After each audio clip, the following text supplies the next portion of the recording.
Wait, Rav made a video?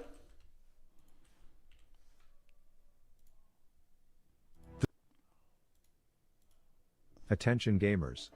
Last year I took a break from speedrunning, being diagnosed with chronic depression from playing League of Legends, to join a group of degenerate streamers who are so chronically online they can't even eat a potato chip without acting like the world is ending. You need to do it. Bro, you have to go first. Bro, you're like As we embarked on a noble and absolutely terrible anxiety-provoking journey where enough of us glorified internet beggars strive to survive long enough to slay one particular raging lava lamp.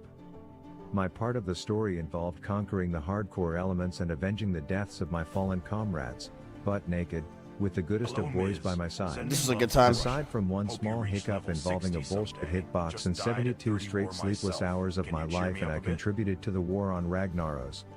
Well, kind of. And OnlyFangs was a success. But people ask what happened to OnlyFangs after that day.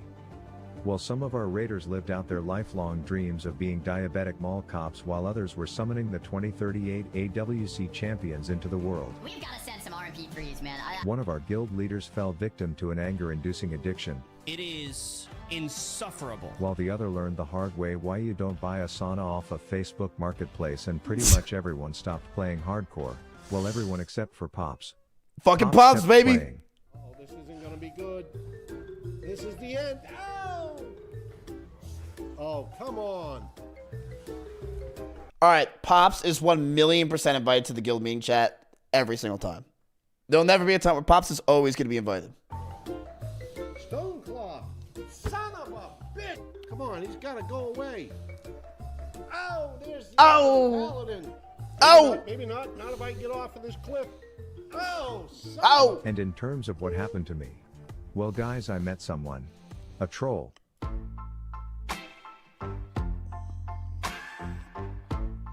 Faced with our own sort of Romeo and Juliet issues around some political sham known as factions, we further complicated things one night when I forgot to wrap my wiggy.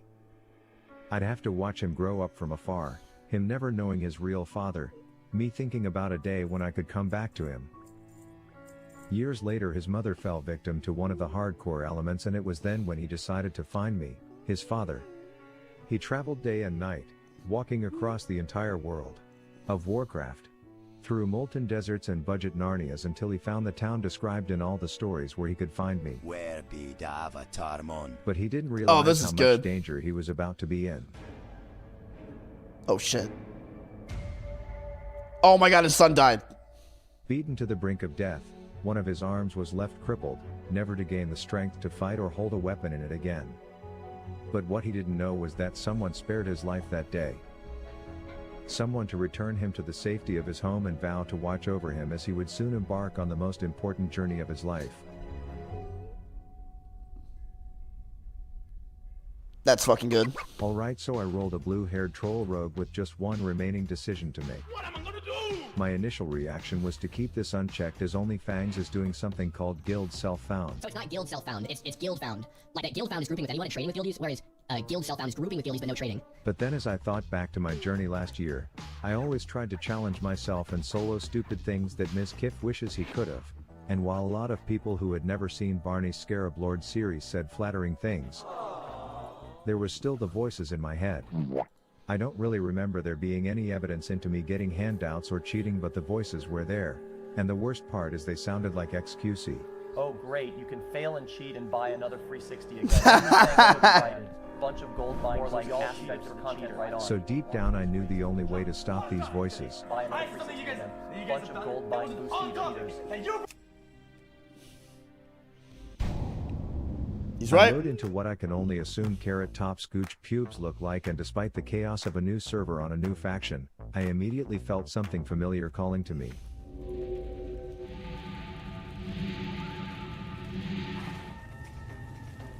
The head of employee onboarding Gornik says we don't brush teeth around here. We cut them, and has me beat up a few Howard imposters to prove my worth. I have friends.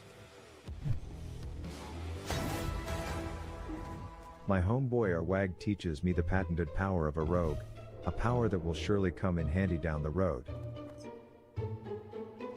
Boo.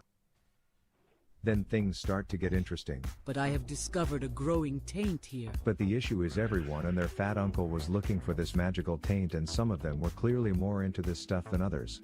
Ooh, that booty. This begins a painful process of trying to tag mobs before other people, and the only silver lining is that even the ones I tagged would still run to the guy who got second place, and I was gonna make sure they finished my work for me.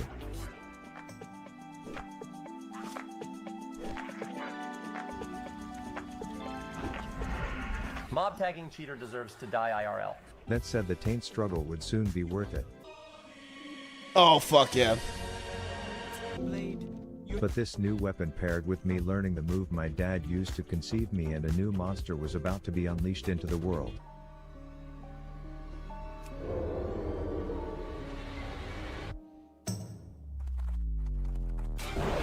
Oh, shit. It was at this time when a slave owner told me he was having issues motivating his staff of orcs, and let me explain why I was so excited to help out. You see, on Alliance things were simple. You had humans, shorter humans, even shorter humans, Bang Kai humans, and Howard of course. But on Horde it's not as simple. First there's the master race, the tall lean sleeper LeBron built giga chads, but then there's those forsaken fuckboys, the skinless brill babies that act like they are tripping on bath salts. The third is this diabetic breed of mutts from Mulgore, and then there's the orcs, from the same hometown, and to be honest I have nothing on them, so I'll just resort to the normal internet reaction to seeing someone more jacked than them. Anything is possible. Completely natural, by the way. Peptide King right here, man. So naturally an opportunity to beat the shit out of them was not something I would pass up on. The only issue was that they were working harder than an ugly stripper when I was watching. But I knew just the trick to catch them slacking.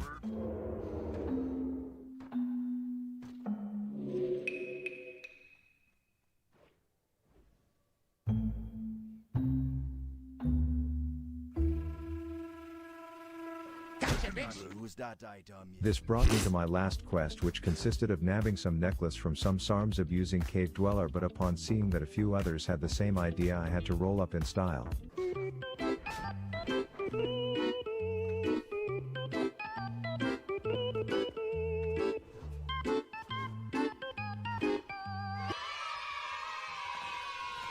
They were against my initial suggestion to let me go first, but these rude sweat stains were all playing checkers while I was playing cheeseburgers, so you already know how this ended.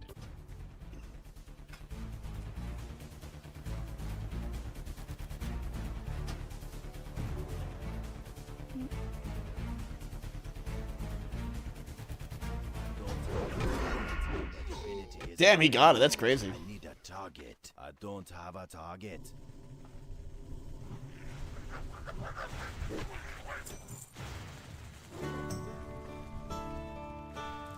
And with that, Easy. my dominance had been asserted on the Trails Valley. Fuck yeah, Rev. The plan now was to take my talents to the south beaches of Senjin, but some first world problems. Dude was all like, I took food to the valley and because I thought they needed it and I like to help out. But they don't need any food. and I'm thinking that's because they needed a taint, but then he said, And I'm afraid of all the beasts along the way. and while I thought he was just a bitch, I quickly found out what he was talking about.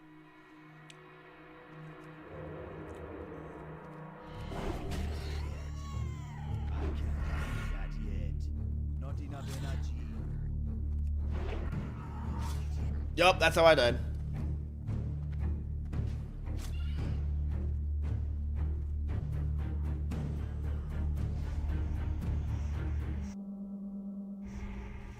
But I eventually arrived in the city, which was convenient because I had to take a few classes while I was there to learn new skills. As you see, last year when I needed a target dummy, I always had them because I was flat out given everything I needed to make them, but on a fresh self-found server you have to make them yourself. This means almost everyone is a miner, which is also why I was surprised Dr. Disrespect didn't want to play this time around. But after a few errands I finally arrived at the place that felt like home. Trolls everywhere with cocktail-flavored names, domesticated rideable T-Rexes, and the local ganja dealer who was clearly stocked with some good stuff, but the honeymoon phase only lasted so long as the first guy I talked to went blind from subbing to too many OnlyFans creators. My eyes fail me. And asked me to kill some crustaceans to help him bake a cake or some shit, and this seemed innocent until I realized that every single crab would be contested and the ones I did get were certified prudes. That was a good fucking name, Samuel The only Jackson. silver lining was the warlock that I kept stealing tags from and making him finish the kill.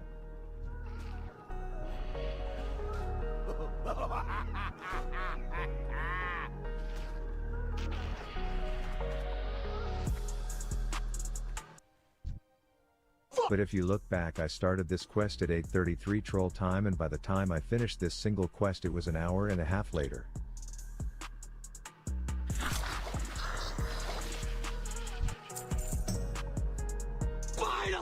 That's like Isn't that a 6 different levels quest? in Ompi time, but it was worth it when he gave me his magical blinding jizz.